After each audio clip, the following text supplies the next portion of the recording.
please, let us get peace and unity between ourselves. Don't try to put yourself into another problem. To be sincere, there is no any particular place in entire Nigeria where Christians should be killed, where being killed. I was observed that I have never seen that place. I want you to understand that peace is the best. And secondly, I want to give you advice, because they are saying good advice is a second mother of a child. Please, let us get peace and unity between ourselves. Don't try to put yourself into another problem, please. We don't support that. Let us be sincere. Dividing ourselves does not bring any progress.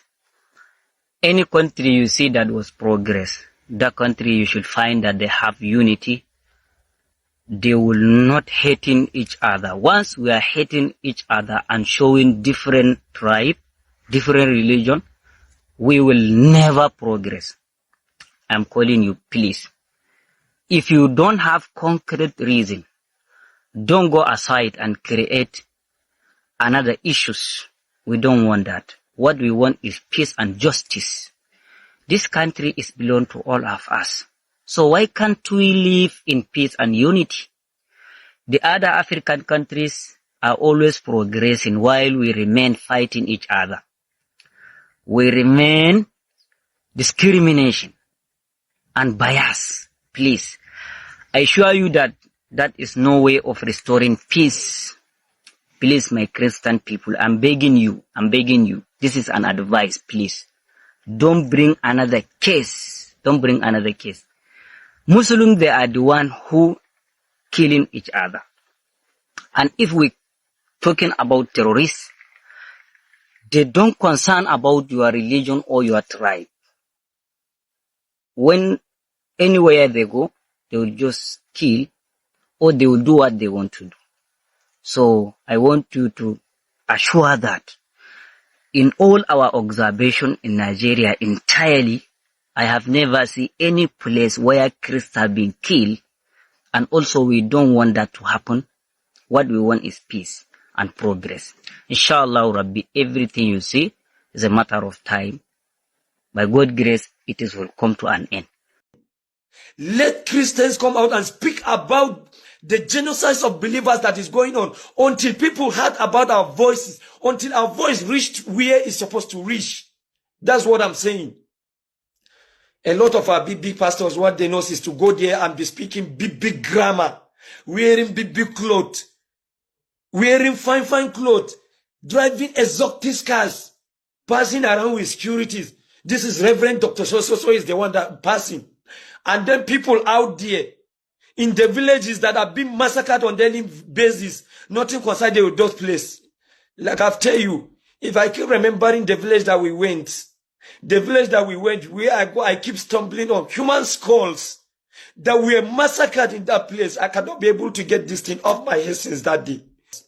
If you did not come out and speak against these things, wait for the day of the judgment. God will definitely judge you for that. A lot of people refuse to do that, like I've said earlier, because of their selfish interests. A lot of people refuse to come out to talk about this because of their selfish interest. A lot of people refuse to come out and talk about this because they are thinking of how they can reach their pocket. How they can enrich their pocket. Is it no money?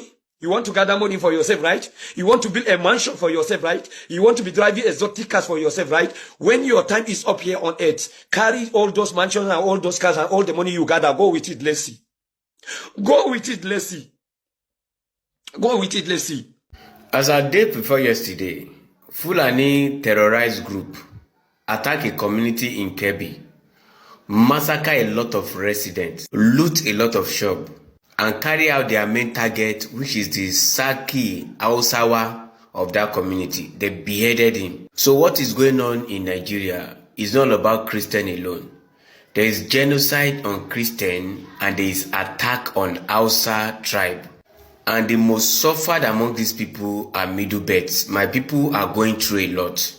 So Hausa starts picking up, but we need more of your voice. Because the most feared people, the people Fulani fear most, that Fulani would not want them to wake up, are Hausa people. Because once Hausa people wake up, Fulanis are in trouble. They will do everything to silence them, to keep them mute, to let the whole world not know what is going on in their state. Make them believe it's religion thing. This is not religion thing. This is a genocide on Christian, on Hausa, on Middle Belt. A lot of our Christian leaders that are supposed to come out and speak against the genocide of this of our brothers and sisters in the rural villages that are going. They decided to keep silent just because of their selfish interest, because of because of what they were going to get. God will definitely judge you. Wicked people everywhere, feeding on religion at the expense of lives. It's all right. It's all right. And to all of you threatening my life, saying that we will track you, we will know where we will come and kill you. Come and kill me. Come and kill me. I'm ready to go. Come and kill me. I'm ready to go. The only thing that I know here is this. If you kill my mortal body, you can never touch the spirit. You don't have any right to touch my spirit. It is only God that have the right to touch my spirit. My Bible did not tell me to fear those one who can kill only my body. Yes, that's it. The Bible did not tell me to afraid for those who can kill only my body. What the Bible tell me is to afraid of that one who can kill my body and kill my spirit. When you kill me, so what?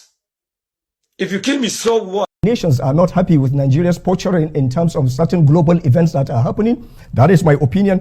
Or perhaps some people are just hell-bent on proving certain things that their analysts sitting comfortably in their countries who have never set foot in Nigeria have predicted that by so and so Nigeria will disintegrate. So every single day, Nigeria proves everyone wrong. If I were to write a book about Nigeria, I would title the book Nigeria ...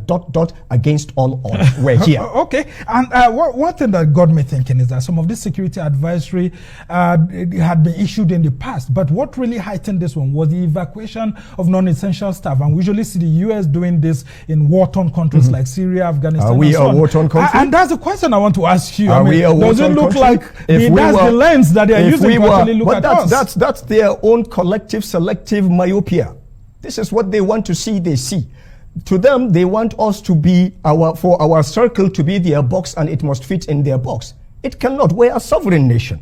We are not a banana republic. We are not a failing state. We are not a failed state by every single indices. If the problems that they are talking about were real, you and I will not be here in the Hilton having this conversation. So should we be reviewing our security cooperation with these countries as a country? We should absolutely review, redetermine, realign, reassign, reassess. We need to know who our friends are. We don't need friends in prosperity. We need friends who are there, who are here with us 24/7 throughout. Well, when everything happened after the fact, at this point in time, I am sure, again, speaking from my own perspective, we know who our friends are. We know who our adversaries are. We know who our potential adversaries are. We know who our potential friends are. Do you think this has to do with Nigeria's southern romance with some Eastern countries? It doesn't. Eastern blocs. It is absolutely. And of course, you see where we are purchasing some armaments from Turkey and all of that. It is absolutely irrelevant. Our preferred partner for purchase of material, equipment, platforms, and so on and so forth, at a point made it exceptionally difficult for us. If you recall, when Buhari came into power, there was a shortage of the AK-47 rifle ammunition. There was a 7-year waiting period. Why? Well, I think what the mayor said and what you said, I don't think you guys have addressed the issue. You see, there is a moral responsibility on the United States because this problem was brought to Nigeria's doorstep by the actions of the Obama administration. If the Obama administration had not intervened in Libya, if Gaddafi was a nasty piece of work, but he stabilized his country. If Gaddafi had not been killed, and if all those foreign mercenaries hadn't left Libya to come here, Boko Haram started, they were not violent at the beginning. Mohammed Yusuf used to have debates. He had a debate with Issa Pantami. He had a debate. That's what he was doing. He was killed, and then these guys came in and they did a hostile takeover of Boko Haram, and then that was what happened. They had arms. If the United States had not done what they did in Libya, we would not be facing a torrent, not just us, the Sahelian countries. So they just say that, okay, well, we've got minerals and we've got this, and you don't know. No. Listen, you have a moral responsibility. The United States has a moral responsibility because government is a continuum. You know, so we've seen in cases whereby the United States has paid reparations. We're not asking. Under Obama, they used the law called the Leahy Law after causing a problem to deny this country weapons. We had to go and purchase weapons on the black market. So Nigeria is paying a price for a problem that we did not cause. So, I mean, I don't want people to just come here and just say, oh, look, our president did say, I think this was about 2 months ago, that, look, I don't need President Trump because I have met my revenue target. We're doing the best that we can as a country.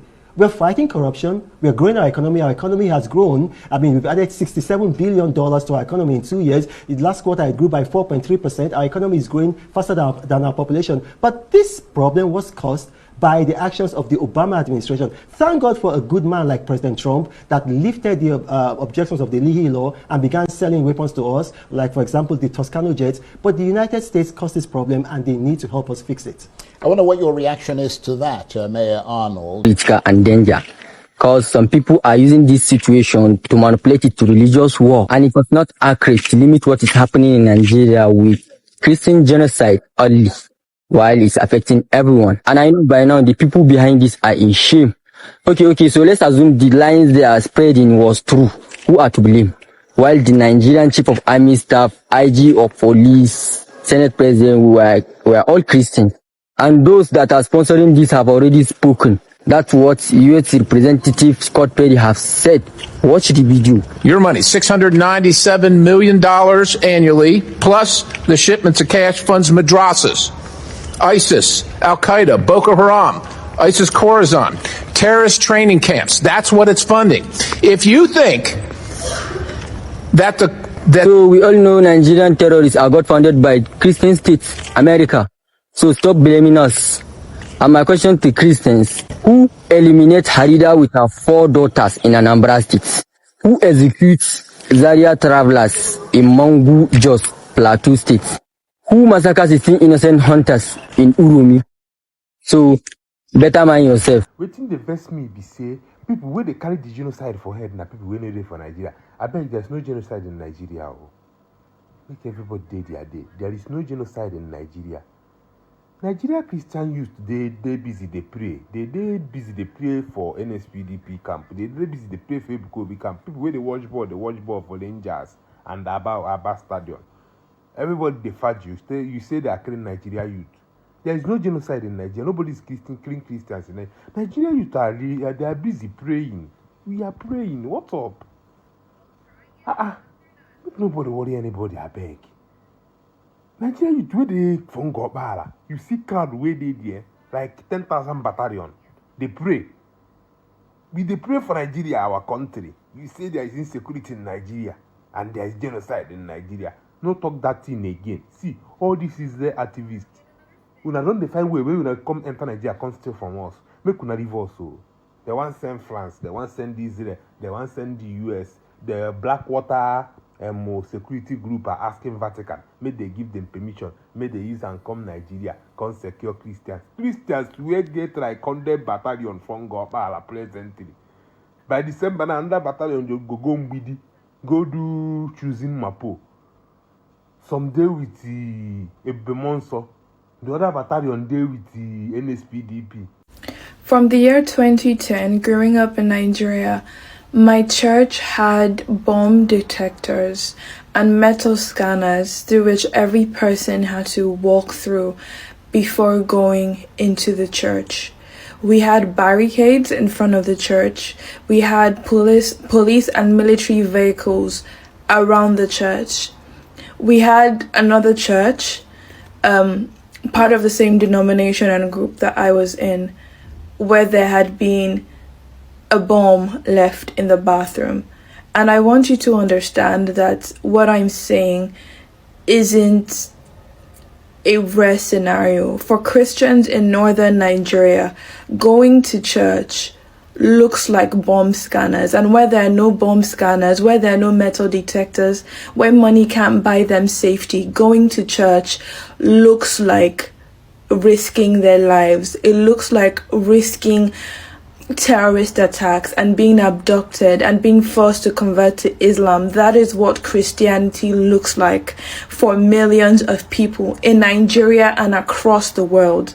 For some people, saying I'm a Christian doesn't mean getting on TikTok like I'm doing right now and doing Get Ready With Me's. It means paying, accepting that they may once in their life have to pay with their blood. This is what Christianity looks like for a lot of people. So for us, the privileged, for us, the pampered, the only thing we can do, the only thing we must do, we have an obligation to do, is pray and talk about it. Let us use our privilege rightly. Get on your knees and pray. Don't just watch this video and go about your day. Pray. Imagine yourself in their shoes and pray. The other day I woke up and that was the thing I was listening to on the radio. And it did say about 19,000 churches have been destroyed. And they had a timeline. And that timeline actually recorded from the days Boko Haram was bombing churches, taking people of a particular faith to hostages until date.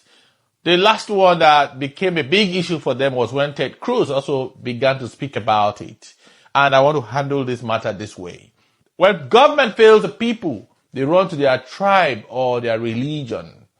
And let's not lie about this. The Pope had to amplify this because of the way Catholics were suffering persecutions. Catholics report to Rome weekly. And they report activities of their churches, wherever the churches are in remote areas all over the world, challenges they are facing. As we speak, in Nigeria, Catholic priests are being kidnapped. A lot of them are being killed on a weekly basis.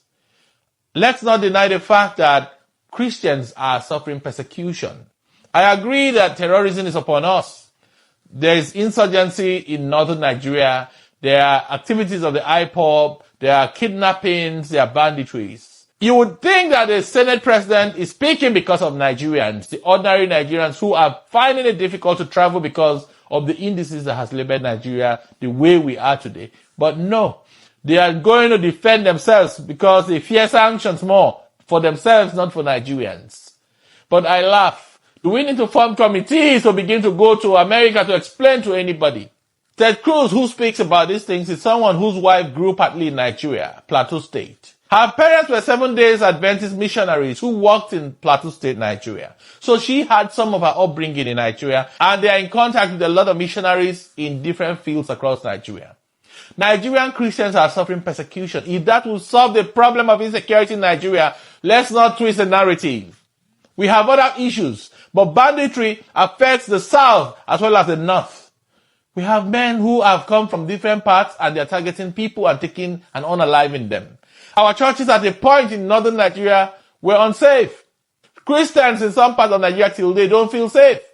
Let's not forget what happened in Yelwata. In Yelwata, the Catholic has an orphanage for those whose parents have been unalived and source of livelihood taken away from them by bandits in Yelwata. So these things will culminate into what they call the persecutions of Christians.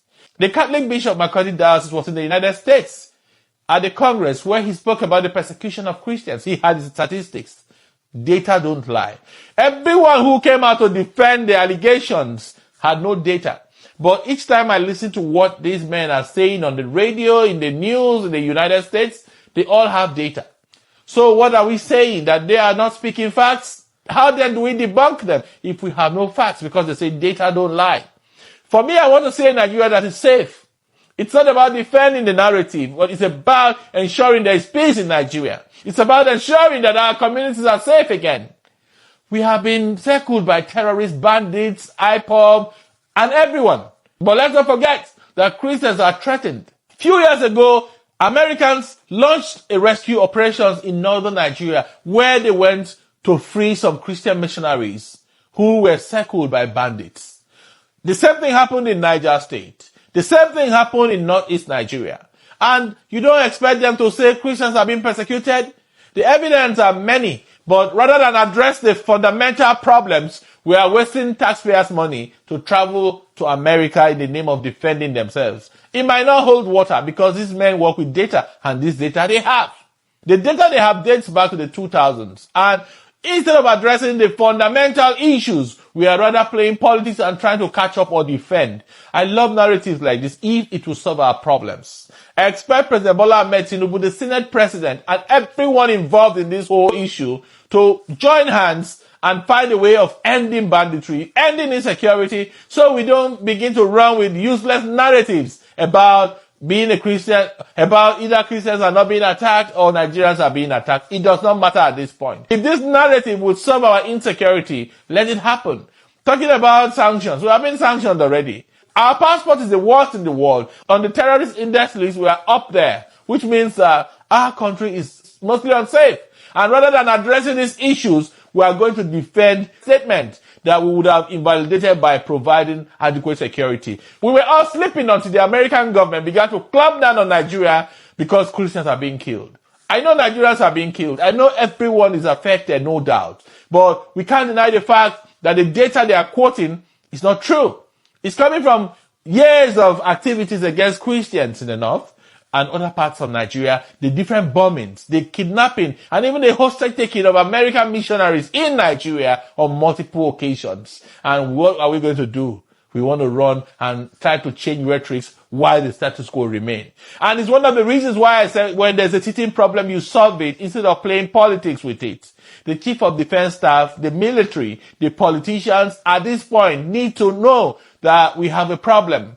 And until we solve this problem, there are definitely going to be sanctions. No visits will change anything. If Americans have information with facts and data, it is not your narrative that will change it. There's always funds that would have been put into other projects on frivolous trips, just to go make statements that won't change narratives, but ensure we solve our problems. That's what we should be doing at this point. Nigeria is settled. Insecurity pervades the land. Even if it's the Muslims that are being killed or the Christians, at this point, currently, we expect President Bola Ahmed Tinubu to tackle insecurity heads on.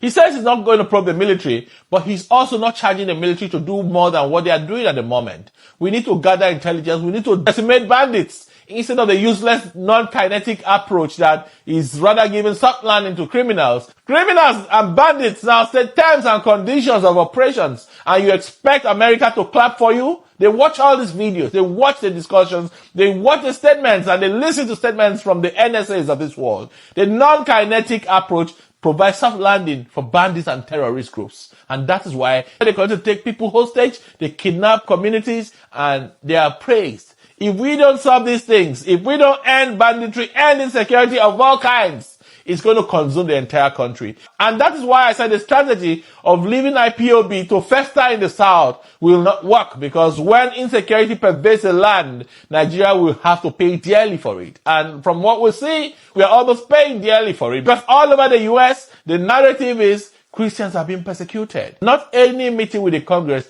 will change anything. It's the label we have as a country today, and we must learn from this that never in our history must we allow any form of insecurity or anything that eventually would denature any administration to fester.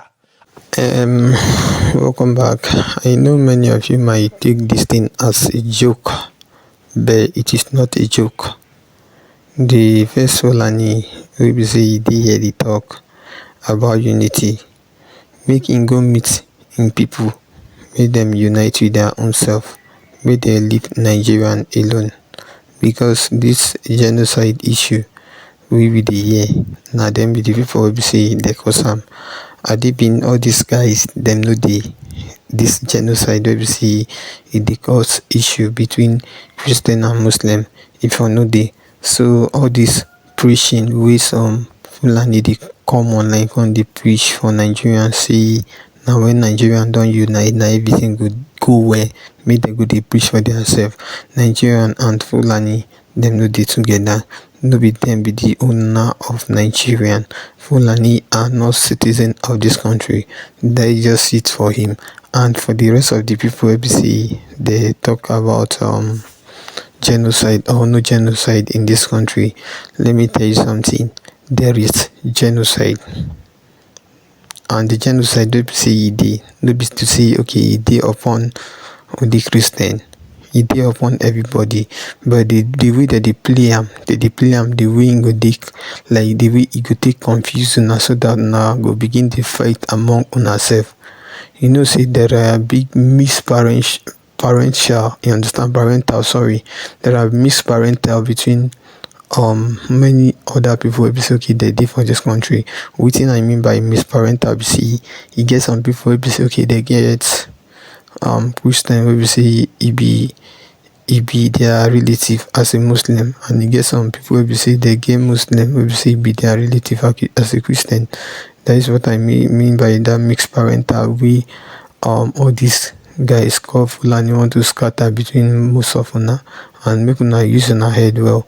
And for you we be say the else now, you know say you get wetin you want talk. If you get anything like that, make you drop am below. And also if na today be your first time, make you like, share, subscribe. Thank you.